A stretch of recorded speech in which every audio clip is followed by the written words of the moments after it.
Oke teman-teman, selamat siang. Selamat datang kembali di channel saya, di channel Akam Sehat. Pada kesempatan ini saya sudah bersama Mas Kacong.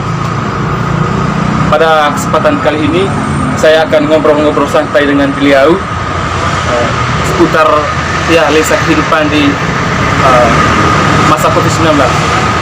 Oke, sebelum kita mulai video, ya Mas, boleh perkenalkan diri dulu Mas. Nama asal supaya teman-teman semua tahu. Ya, nama saya Kacong.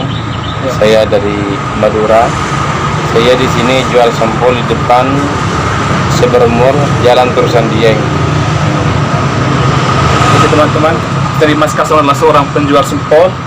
Tepatnya lokasinya di depan Cybermall ya. Teman-teman silahkan datang sini jika mau makan sampul. Di depan Cybermall telah tersedia ya. Oke. Berikutnya kita langsung ke tahap pembahasan ya Mas. Kalau di tingkat universitasnya, di tingkat sekolahnya itu kan langsung ke pembahasan ya. Oke Mas, gini, kita tahu bahwa COVID-19 ini kan menjadi permasalahan global sekarang ya. Artinya yang mengalaminya bukan cuma Indonesia sendiri, bukan cuma daerah Malang sendiri ya. Artinya kan seluruh ya merasakan itu. Nah, mungkin Mas bisa menceritakan ini ya, dampak dari COVID-19 ini terlebih khusus terhadap grafik penghasilan Mas gitu kan. Kalau selama COVID-19 dampaknya agak menurun. Karena sistem perekonomian, sistem jualan ini juga berdampak semenjak ada COVID-19. Terus berkurangnya pengunjung, dilarangnya sama pemerintah, kebijakan pemerintah, orang jangan keluar rumah, itu juga pengaruh sama sistem jualan. Apalagi juga sama saya di pinggir Rembong. Jadi teman-teman, bahwa selama masa COVID-19 ini penghasilan Mas itu menurun ya. Apalagi karena penjualan masih tepat di pinggir jalan ya, sehingga kan selama masa COVID-19 ini banyak orang yang tinggal di rumah dan juga jarang keluar dan sehingga merasakan Mas ini orang yang paling merasakan gitu terhadap masa COVID-19. Oke Mas, berikut ini kan selama masa COVID-19 ini pemerintah banyak ya menyalurkan bantuan sosial terhadap pekerja atau masyarakat yang mengalami yang paling merasakan dari dampak buruknya dari COVID-19 ini. Kalau Mas sendiri bagaimana ceritanya? Apakah ada bantuan khusus dari pemerintah selama masa COVID-19 ini? Selama ada COVID-19 dari sistem bantuan, ya katanya ada. Cuma kalau aku sendiri nggak dapat. Ya mungkin datanya mungkin kurang atau gimana, nggak ngerti. Jelas aku dan semenjak ada COVID-19, aku sendiri nggak dapat bantuan apa-apa. Ya alhamdulillah, penting aku sehat, menurut pikiranku. Iya, itu yang terpenting ya, sehat. Teman-teman, beliau ini adalah orang yang paling merasakan dari segi penghasilannya menurun, tetapi beliau ini tidak mendapatkan bantuannya. Mungkin ini kata beliau tadi ada kesalahan pendataan ya, atau seperti apa kita tidak tahu. Intinya beliau ini adalah orang yang merasakan dari dampak COVID-19, tapi beliau sendiri tidak mendapatkan bantuan dari pemerintah. Oke Mas, apakah penghasilan selama masa pandemi ini cukup tidak untuk memenuhi kebutuhan keluarga sehari-hari? Gitu ya, gimana ya, ngomong cukup ya masih kurang, ya ngomong nggak cukup gimana ya, soalnya kan sudah berdampak turun drastis sistem jualan semenjak ada COVID-19. Soalnya jangan kan biasanya dapat 100, sekarang udah dapat 50, jadi berdampak temenan sekarang ini semenjak ada COVID-19 gitu. Tapi kan masih cukup ya, atau kurang menghidupkan keluarga, memberikan makan minum buat anak istri kan? Iya, alhamdulillah cukupan.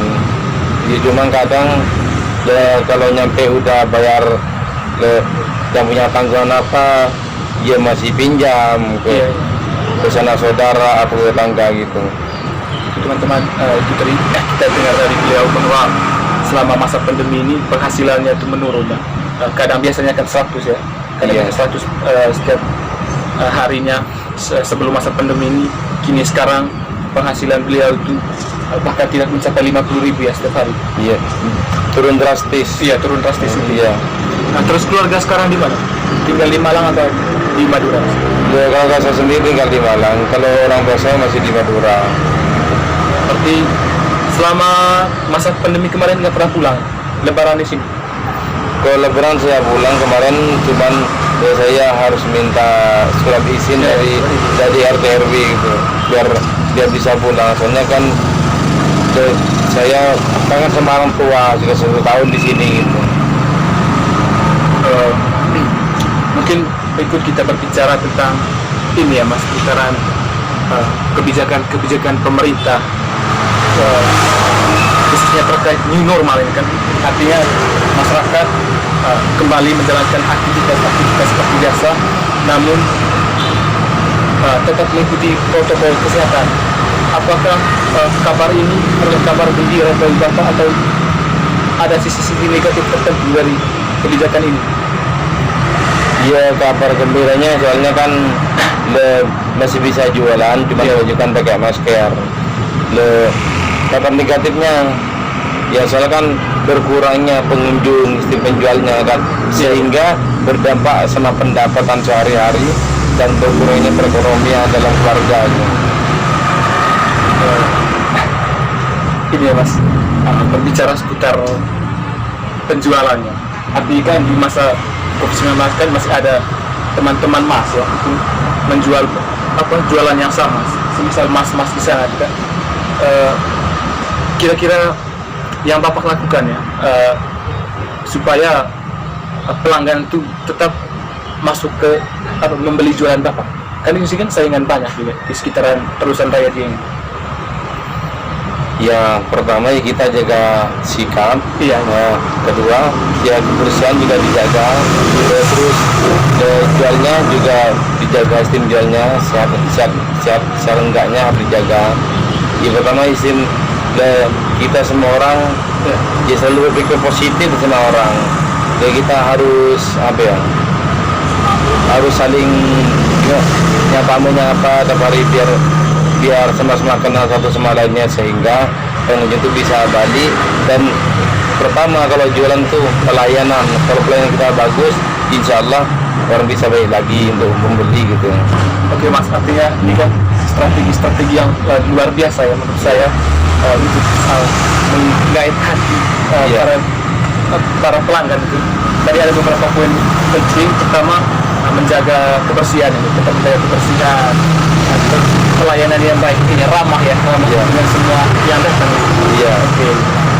Artinya kan, ya saya yakinlah itu adalah langkah-langkah yang efektif ya untuk mengatasi persaingan di sekitar ini ya Mas. Mungkin yang terakhir ini Mas, harapan Mas untuk pandemi ini seperti apa, dan juga harapan terkait dengan kebijakan pemerintah sendiri seperti apa Mas? Ya semoga cepat selesai, cepat diselesaikan sama pemerintah dan virus corona ini, sehingga bisa pulih kembali perekonomian masyarakat dan perekonomian negara kita Indonesia. Dan semoga pemerintah cepat bisa mengatasi masalah-masalah yang ada sekarang ini. Soalnya makin marah, soalnya makin menurunnya perekonomian Indonesia, terutama dalam berumah tangga. Ya semoga pemerintah cepat bisa mengatasi COVID-19 ini dengan sebaik-baik mungkin. Ya, arti kan semua ya, mungkin Mas juga setelah menceritakan di sini, bahkan seluruh orang-orang di luar sana memiliki harapan yang sama. Semoga masalah ini cepat berlalu dan semoga pemerintah mengeluarkan kebijakan yang pro rakyat, tetap menjaga perekonomian masyarakat seperti itu ya Mas. Iya. Oke Mas, terima kasih atas kesempatannya. Semoga usaha-usaha Bapak tetap berjalan dengan lancar. Semoga ke depan penghasilan semakin meningkat sehingga cukup untuk kebutuhan keluarga, khususnya anak dan istri. Mas, terima kasih. Iya. Semoga sukses Mas. Amin.